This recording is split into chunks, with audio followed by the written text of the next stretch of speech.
Hello and welcome to Lagos Diaspora, where we'll keep you up to date about what's happening in Lagos and in the diaspora. We share with you ideas from around the world, best practices, and how best they can impact us here in Lagos and in Nigeria as a whole. Make sure you do follow us at Lagos Diaspora on Facebook, Twitter, Instagram, and on YouTube, and also visit our website www.lagosdiaspora.com. Today we're going to be talking with Professor Rotimi Jayasimi. Is a professor of obstetrics and gynecology in the United Kingdom. Let's join in via Zoom and share some ideas about the recent COVID-19 coronavirus pandemic and how it affects women and their pregnancy. Hello, Professor Jayasimi. Thanks a lot for joining the Lagos Diaspora Dialogue. Trust you're fine and well. Yes, I am. I've had a good day and I am fine and well. Thank you. And you? I'm fine, thank you. We are on a lockdown here in Lagos, but we are moving forward and not relenting. That's good. Keep up the good work. And thanks for having me on your program. Oh, you're very welcome. Thanks for making time out of your busy schedule to be with us today. So you are one of the brightest minds in the medical profession of Nigerian descent in the United Kingdom, and we are so proud to be associated with you. We know you're a professor of medicine, and also you've done some outstanding things and made some remarkable achievements in your lifetime, winning many awards. I want to know your journey so far. How has it been? It's been a long journey. I'm a 1978 graduate of the University of Ibadan, and I left Nigeria in 1985.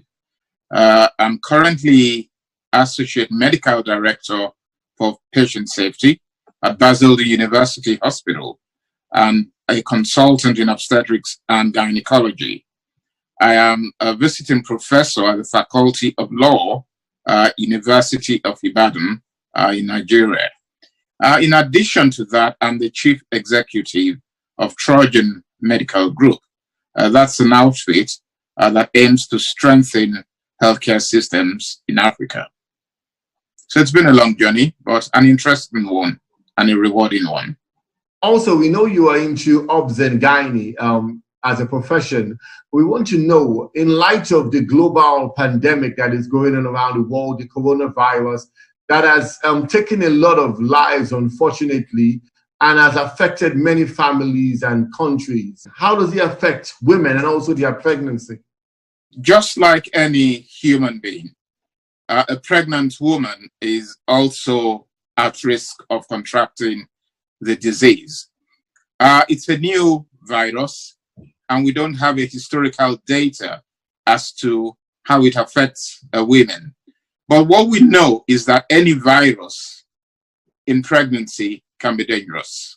Now, this is not to alarm the public, because most people will have very mild to moderate symptoms. It's only in the severe cases. My advice to pregnant women is not to be anxious. It's not a stigma. And to continue to attend your antenatal classes. That is very important. The only time you should take further action is if you have a fever, you feel unwell, call a healthcare professional and let them know how you feel. And they will advise you as to what to do.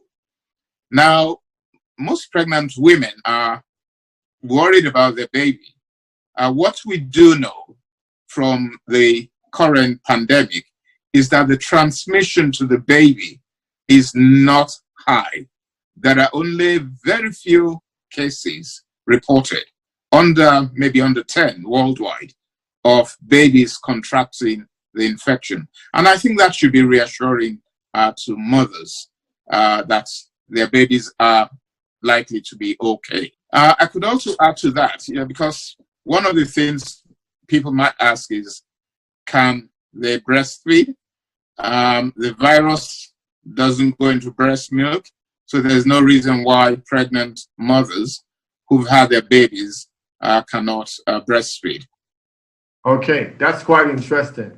So in the United Kingdom, we know that the coronavirus has actually affected many, many lives. And we hope that the curve will begin to dip and people will begin to have different experiences than the one they are having right now in the United Kingdom. What are some of the things you see going on in the United Kingdom that you feel we here in Lagos or in Nigeria could actually benefit from in terms of knowledge sharing? One of the most successful intervention is the social distancing, where you have two individuals 6 feet apart. And that's been achieved by the lockdown. When we're in lockdown, you're not allowed to go out to interact with people. So that is very, very important that we try and reinforce that message of social distancing. And in situations where you come in contact with people, no handshakes, no hugging, and if you do cough or sneeze, do so into a tissue. And if you haven't got that, then do so into the sleeve of your elbow. It is also important to use soap and water. You might say, how effective is that? Well, the soap does destroy the virus. And if you have hand sanitizers, they are also effective in destroying the virus. So hand hygiene, very important. Social distancing, very important. I know you have a lockdown. We have a lockdown as well. And what that does, it prevents human beings coming in contact with other people. And in doing so, it reduces the risk of transmission. You talked about flattening the curve. That's the aim of social distancing, or locking us down or telling us to stay at home. Also in Lagos, we've adopted something we call the Mask Up Lagos policy, whereby every single person in Lagos going out must wear a mask. Do people wear masks in the United Kingdom, and is it compulsory there? And are there actually some benefits towards wearing masks?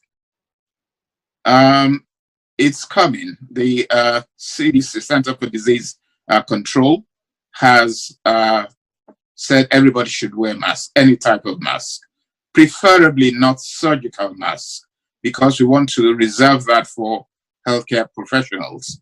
What has been said was that no matter what you wear, it's a form of barrier to protect yourself as well as to protect other people.